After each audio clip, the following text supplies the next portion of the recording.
यह अत्यंत रोचक वीडियो महान तंत्र साधक वामा खेपा पर केंद्रित है, जो पश्चिम बंगाल के बीरभूम जिले के तारापीठ में स्मशान में जिन्होंने लंबी साधना की और अत्यंत उच्च अवस्था को प्राप्त किया।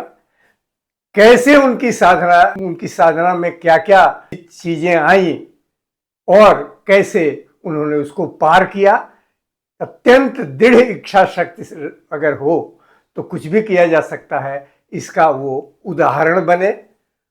नमस्कार, मैं हूं विनय बिहारी सिंह। मेरे YouTube channel tea break with Vinay Bihari Singh पर आपका बहुत बहुत स्वागत है।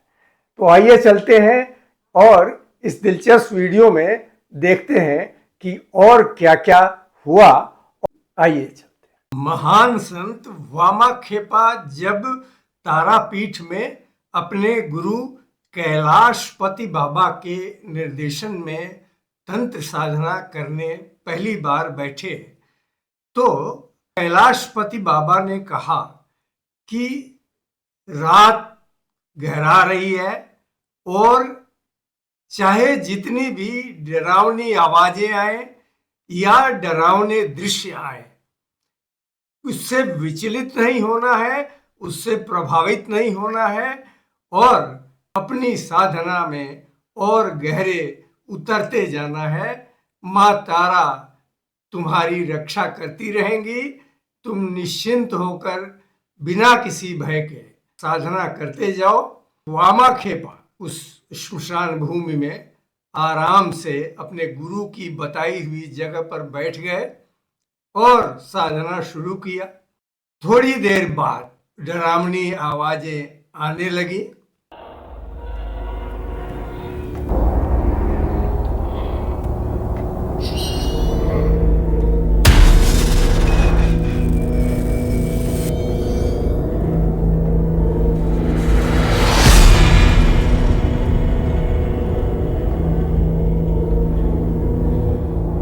और तुरंत दृश्य बदला और वहां पर नृत्य करने वाली एक सुंदरी महिला दिखाई पड़ी, ठीक वामा खेपा के सामने, और नृत्य हो रहा था और उनको प्रभावित करने के लिए नृत्यांगना तरह तरह की मुद्राएं बना रही थी। लेकिन वामा खेपा ने देखा कि ये तो नृत्य चलता ही जा रहा है, तो उन्होंने आवाज दी, जय माँ तारा, जय माँ तारा, जय माँ तारा। और तुरंत वो नृत्यांगना पता नहीं कहाँ गायब हो गई। फिर आवाजें तो डरावनी आ ही रही थी।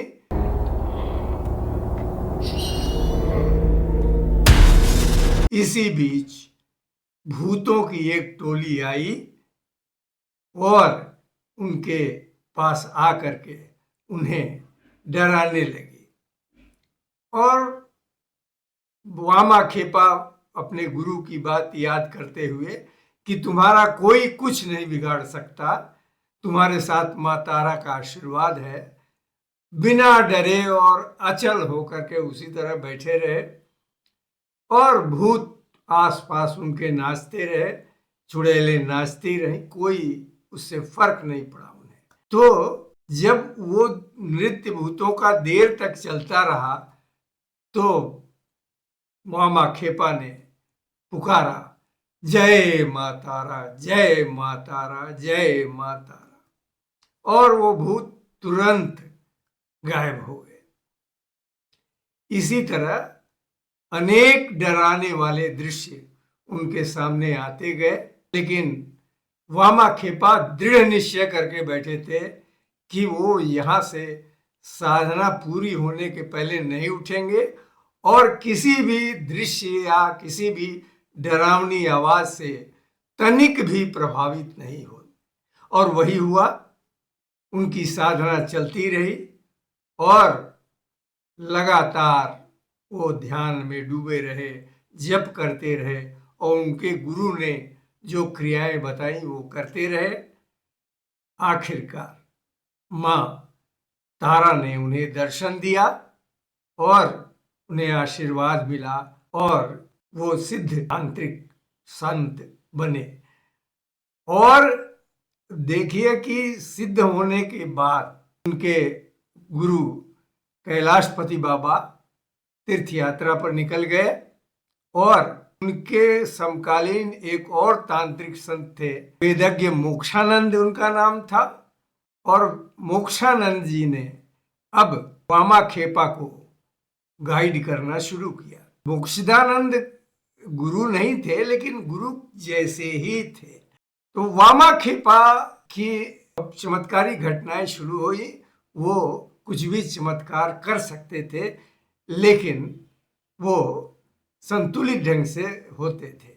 लोग उनके पास आते थे कि मुझे ये रोग हुआ है, मुझे ये हुआ है, और वो भगाते थे और पैर से ऐसे मारते थे और रोगी ठीक हो जाता था। ये घटनाएं चल ही रही थी कि उनकी माता जी का निधन हो गया और घर में पैसा नहीं था। लेकिन देखिए क्या अचानक संयोग कि लोगों ने अचानक आकर उनके मदद की। उनके वो तो रहते थे श्मशान में, उनके भाई को मदद दी और उनकी माता का अंतिम संस्कार हुआ और बहुत बढ़िया से अंतिम संस्कार हुआ।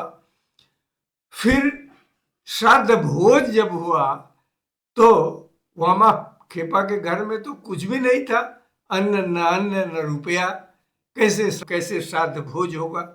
तो वामाखेपा के पास खबर गई, वो आए अपने घर पर और उन्होंने पता नहीं क्या चमत्कार किया, घर में तमाम अनाज भर गया और उसके अलावा पता नहीं कहाँ से हलवाई आ गए, पूरी सब्जी बनने लगी, कहाँ से सब्जियां आ गई और आटा आ गया और धूमधाम से श्राद्ध भोज हो रहा था। तो बारिश होने के आसार आए, लगा कि बारिश होगी और होने भी लगी। लेकिन क्या चमत्कार है, जहां श्राद्ध भोज में लोग खा रहे थे वहां कोई वर्षा नहीं हुई, उसके चारों ओर वर्षा हुई, लेकिन लोगों ने उस वर्षा के बीच जैसे कोई तंबू तन गया हो या कुछ ऐसा टीन का शेड लग गया हो, मतलब अदृश्य कुछ ऊपर छत बन गई हो। जहां श्राद्ध भोज हो रहा था वहां कोई वर्षा नहीं हुई, आसपास भले हुई, लोगों ने आराम से भोजन किया। और इसे भी वामाखेपा का चमत्कार मानकर लोग उनकी जय जयकार करते रहे, माँ तारा की जय जयकार करते रहे। माँ तारा माँ काली का ही एक रूप है जिसकी पूजा तांत्रिक लोग करते हैं। तो जितने दिन वामाखेपा उस स्मशान में, यानी तारापीठ जो पश्चिम बंगाल में तारापीठ है, उसके श्मशान में जितने दिन रहे उतने दिन उन्होंने लोक कल्याण के लिए उन लोगों का रोग ठीक किया जिनके कर्म बहुत अच्छे थे और जिनके कर्म पाप से भरे हुए थे, उनको थोड़ी ही राहत दी। बाकी कहा कि अपने पाप कर्मों को काटो, माँ तारा का नाम लो और तुमको अगले जन्म में राहत मिलेगी। एक बार एक आदमी एक बहुत ही धनी आदमी को वामाखेपा के पास ले आया। वो धनी आदमी मरणासन्न था और वो आदमी चाहता था कि वामाखेपा जी उसे ठीक कर दे और वह फिर से पहले जैसा स्वस्थ हो जाए। लेकिन वामाखेपा जी उसके पास गए और उन्होंने भांप लिया कि इस व्यक्ति ने अच्छे कर्म नहीं किए हैं, और उन्होंने 2 मिनट खड़े होने के बाद सिर्फ फट कहा और तत्काल वह धनी आदमी मर गया और आदमी की आशाएं अधूरी रह गई। तो महान संत वामाखेपा जान लेते थे कि किसने क्या कर्म किए हैं और इसके लिए जिंदा रहना अच्छा है या नहीं। नमस्कार।